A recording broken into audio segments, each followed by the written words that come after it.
What's up, guys? Today we are talking about a story so insane, so unbelievable, that if I didn't have the facts right in front of me, I would call it a movie script. But I swear to you, this is 100% real, a bunch of little kids from China. And listen to me carefully, little kids average age 11 years old. 11, they fly to Europe. The birthplace of soccer, the land of the Premier League, La Liga, Serie A, all of it, the place where the world's best clubs have been dominating for over a century. And what do? They pull out every single one of those big, fancy European powerhouse youth academies, on after another, and they beat the absolute living hell out of them. I am not talking about a polite, respectful game where both sides hold hands afterward. I am talking about a beatdown, a massacre. These European kids got absolutely destroyed on their own turf. The dates, June 1st to June 2nd. A Chinese coach named Dong Lu takes his team. The China Soccer Junior 2014 team and flies to Italy, 7 games. They win all 7. They take home the Seagas Dream Cup. This tournament has been running for almost 20 years. It's not some nobody weekend tournament. This thing is world famous. It is the top tier youth event recognized by everyone in the sport. And here is the big deal. The moment that gave me actual chills. For the very first time in that tournament's history, on that field they raised the Chinese flag. That 47-year-old coach, Dong Lu, he dropped straight to his knees right there on the sideline, both hands over his face. He wouldn't even look up, a grown man kneeling on the grass. His whole body shaking like a leaf. You want to know why? Because that man waited 9 years for this moment. 9 years of being laughed at, mocked, humiliated, and told he was a fool. And he just proved every single one of his haters wrong. All right? Let me break down who this team really is, because I promise you, this is the craziest part of the whole story inside China. The so-called football insiders, the guys with all the credentials, all the official licenses, all the government backing. They called this team a circus, a traveling freak show. They literally said these guys don't deserve to be called a soccer team. A circus. Can you believe that? These kids' parents paid for everything out of their own pockets. Every flight, every hotel, every meal, parents paid. The coach, no license, no official position, no connections, no rich uncles, no government help, nothing, zero. They are a bunch of nobodies. A ragtag group of outsiders, homemade. Grassroots, a team held together by sheer will and nothing else. And this group of nobodies goes 7-0, 7-0. They score 21 goals. They only let in 2. I'm going to say that again so it sinks in. 21 goals scored. 2 goals allowed. That is not a win, folks. That is grabbing 48 of Europe's best youth teams, 48, shoving their faces into the dirt, putting one hand on their neck, and just squeezing until they tap out. That is domination, pure, unfiltered, brutal domination.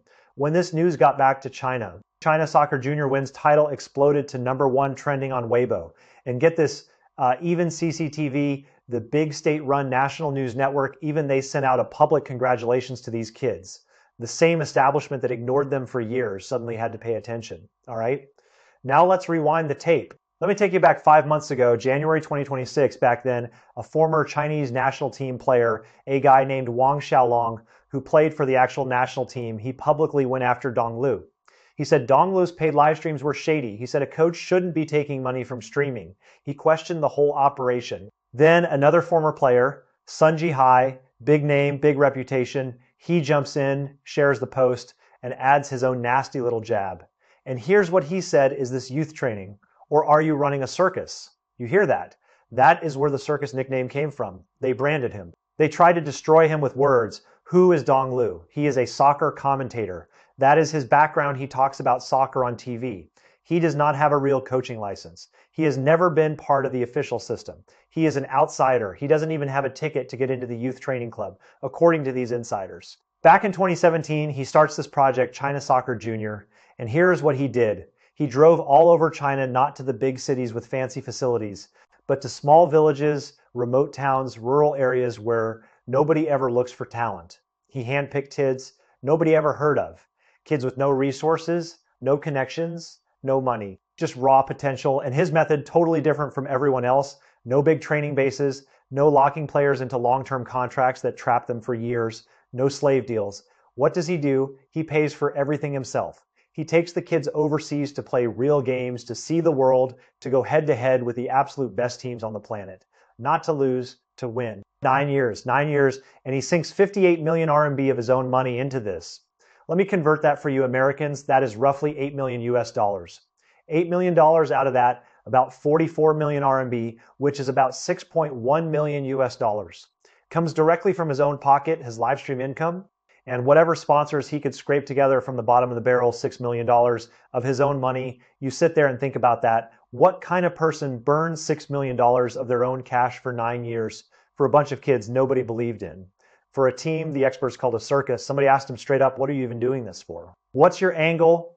And his answer got him absolutely destroyed online. He said, this isn't youth training. This is dong training, meaning this is my system, my way, my philosophy, not your rigid, broken, bureaucratic, traditional model that hasn't produced anything in decades. And the entire youth training establishment in China exploded. They all started screaming, you're not doing youth training, you're doing dong training. Who the hell do you think you are? You don't even have a license. Sun Jihai calls him a circus, a total show-off who just wants attention. Another guy, Joe Hyben, former national team player, he piles on. And here's what he said, these kids win at 15 because they're bigger and stronger.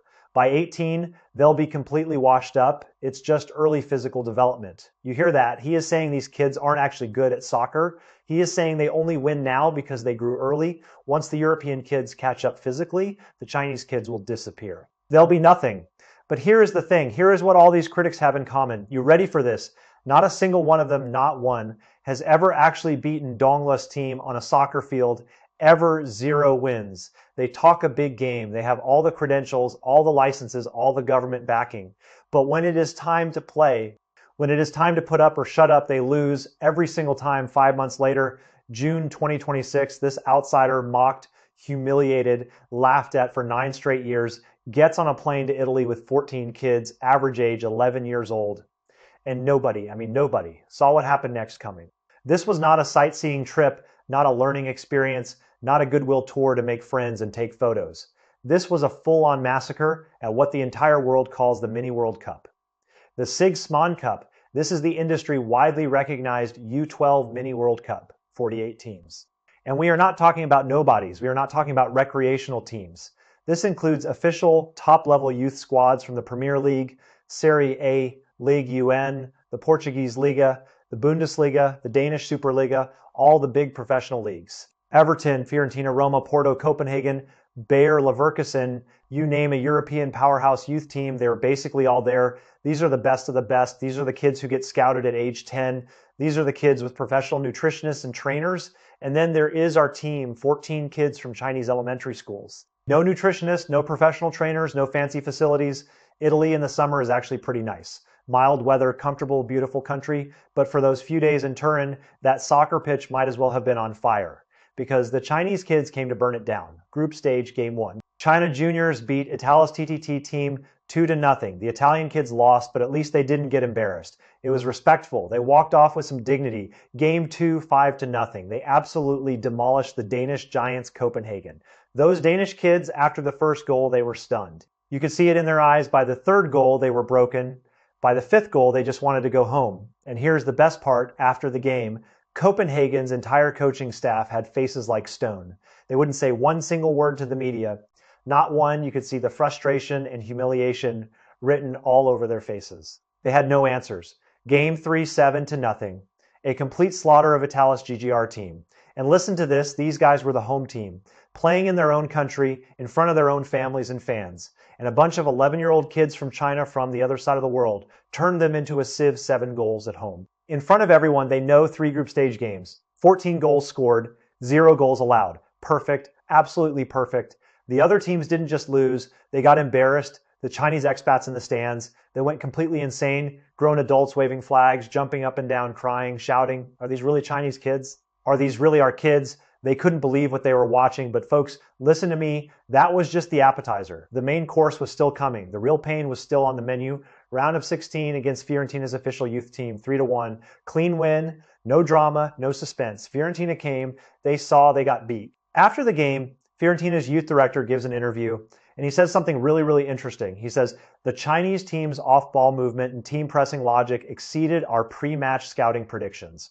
Let me translate that from fancy coach speak to real American English.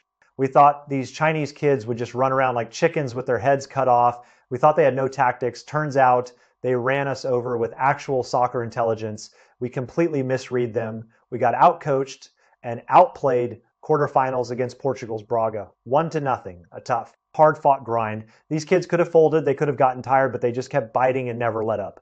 One goal was all they needed, semifinals, a rematch with Copenhagen. Remember, they already beat these guys 5-0 in the group stage. That was a warning shot. But apparently that wasn't enough for Copenhagen. So the Chinese kids beat them again, 2-0, double kill, swept them, pack your bags. Danes, go back to Denmark and think about what happened. 6 games, 20 goals scored, 1 goal allowed. And that 1 goal, it came off a disputed throw-in. The referee did not call it. Maybe he missed it, maybe he blinked. But every single replay showed it was a bad call. It should not have counted.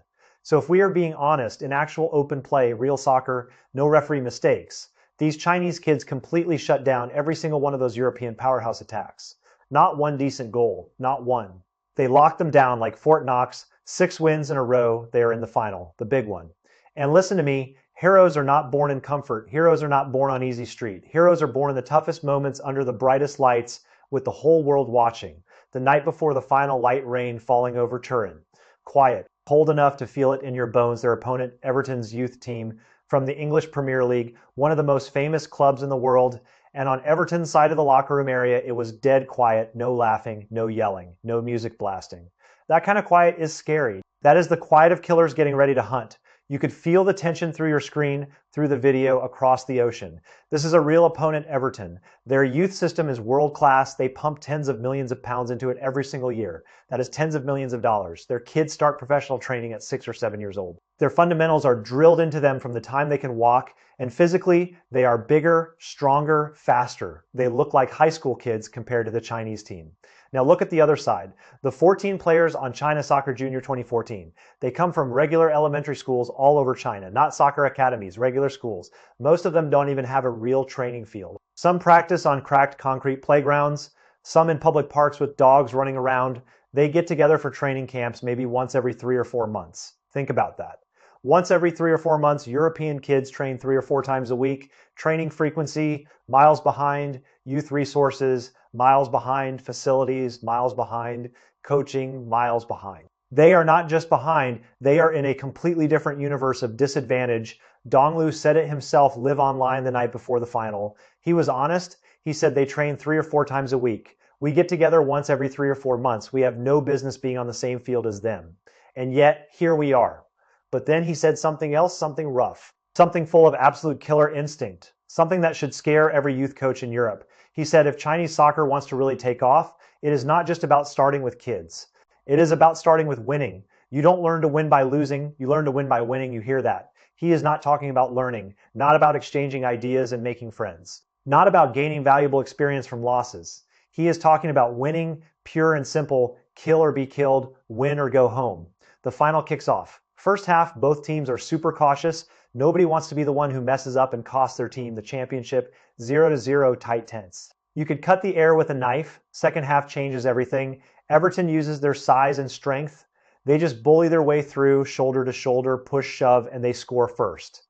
1-0, those English kids go absolutely insane, sliding on their knees in the wet grass, screaming at the top of their lungs. Chest bumps, their coaches on the sideline are already high-fiving each other like the game is over, like they have already won, the Chinese fans in the stands. Their hearts sink, you can see it on their faces. A lot of them are probably thinking, okay, second place is still amazing. We did great, we made it to the final, nothing to be ashamed of. But then, and this is where the story changes. The Chinese kids do something you don't see very often from 11-year-olds. They do not panic. No heads hanging down, no pointing fingers, no crying, no looking at the coach for help. Their eyes are on fire. They're not done. Just 6 minutes later, 6 minutes. That is how long it takes to microwave a frozen burrito. That is how long it takes to scroll through Instagram for a bit, across from the right wing. The ball cuts through Everton's defense like a hot knife through warm butter. It hits the back of the net like a laser-guided missile. Perfect placement. Unsavable 1-1. They tied it. The entire stands explode. Chinese flags everywhere, grown adults jumping up and down like little kids, cheering, screaming, air horns, people crying. It is a wall of sound so loud, it literally blots out the sky over Turin. The Italians watching probably thought a bomb went off. Regulation time ends 1-1. We are going to penalty kicks. Now, folks, listen to me very carefully. These are 11-year-old kids. 11, taking penalty kicks in a championship final in a foreign country against a giant English club. This is not about skill anymore. This is not about how well you can kick a ball. This is pure mental warfare. A battle of who has the stronger will, who has the colder blood, whoever gets weak in the knees, whoever's legs start shaking, whoever starts thinking too much, they lose. They choke. Round 1. China shoots, scores. Everton shoots, scores. Round 2. China shoots, scores again. Everton's second kid walks up to the penalty spot. Look at his face on the replay. It is pale, pale, like he just saw a ghost. His lips are tight, his eyes are wide. He runs up, shoots. Chen Siyuan, China's goalkeeper, a 12-year-old kid. He guesses the right direction. He launches his entire body sideways. One hand slaps the ball off the line, denied. The whole stadium gasps. That loud whoosh sound from thousands of people all inhaling at the same time. It is actually scary. It sounds like a giant snake. Chen gets up off the wet ground, no smile, no scream, no fist pump, no pointing to the sky. His eyes are like knives, cold, deadly. Ice water in his veins. Round 3. Both teams score. No mistakes. Round 4. China scores. Cool as you like. Everton's fourth kid steps up to the penalty spot. His chest is heaving up and down like he just ran a marathon. He can barely breathe. He looks like he wants to be anywhere else on earth. He runs up, pushes the ball. Chen Siyuan guesses right again, dives again, blocks it again. 2 penalty saves, 2 in the final of a world-famous tournament against a Premier League academy. A 12-year-old kid from China just saved 2 penalties in a row on the biggest stage of his life. He did not flinch. He did not blink. Look at the sideline. Donglu is already on his knees, both hands covering his face. His shoulders are shaking. The Chinese fans in the stands have completely lost their minds. People are crying openly, screaming names they don't even know, hugging the Chinese flag and shaking like leaves in a hurricane. That goalkeeper, Chen Siyuan from the Beijing Yuanshen Club, a 12-year-old kid on Europe's biggest youth stage. In the final with 2 God-like Hall of Fame saves, he just carved his name into the history books. Right there, in front of the entire world. Every scout in that stadium just wrote down his name. But folks, it is not over yet. Do not turn off the video. Round 5, the last round. China has to make this final penalty to win the whole thing. No pressure, right? Just the weight of the entire tournament on one kick. Who on earth can handle that kind of pressure? Thousands of people in the stadium screaming, probably hundreds of thousands watching online around the world. The entire Chinese soccer world holding its breath. Every hater back home waiting for them to fail so they can say, I told you so. A kid named Meng Xinyi steps up. He says 2 words, just 2 words, I'll take it. That is it. I'll take it, not I hope I make it, not let me try. Not please don't be mad if I miss. I'll take it. His voice does not shake. His eyes do not wander. He looks like he is walking to the dinner table, not a penalty spot. He is as steady as a 30-year-old veteran who has been there 100 times. He is 12 years old. Let me tell you about this kid. This is a 12-year-old boy from Nanjing, Jiangsu province. He started martial arts when he was in kindergarten. Not soccer, martial arts. He learned discipline, balance, control. He switched to soccer in his last year of preschool. Later in the Jiangsu Governor's Cup Youth Tournament, a big deal locally, he scored 17 goals, 17. And he became the top scorer for the entire province. He is a natural-born killer. Now he is standing alone at the penalty spot.